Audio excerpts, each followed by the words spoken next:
কালকে সকালে প্রবাসী স্বামীর ফোন দিছিলাম, দিয়ে বলতেছে কি আজকে তো তোমাদের ওই জায়গায় ঈদ, তুমি সকালে কি রান্না করছো, কি খাওয়া দাওয়া করছো।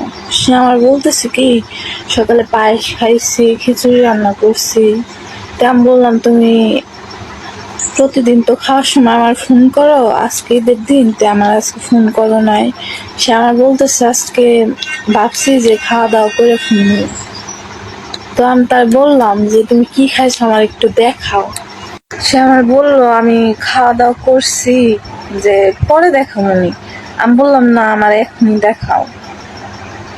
সে দেখাইবো না, অনেকক্ষণ জোর করার পরে সে কিচেন রুমে যাই পাতিল খুলছে, খুলে আমার দেখাইতেছে যে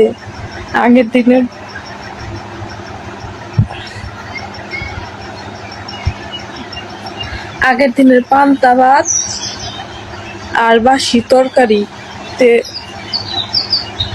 সেটা রান্না করতেছে।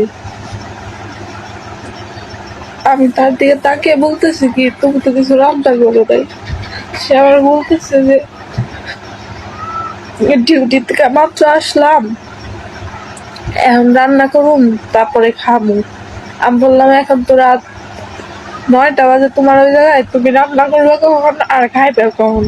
সে আমার বলতেছে যে এরই খাই নে শুয়ে পড়ি, সকালে উঠে আবার রান্না করবি।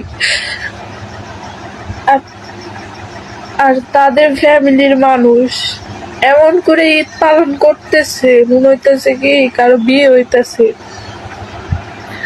আর যারা টাকা কামাই করে টাকার বেশি, তারা আগের দিনের পান্তা ভাত বাসি তরকারি এগুলো খেয়ে ঈদ পালন করতেছে।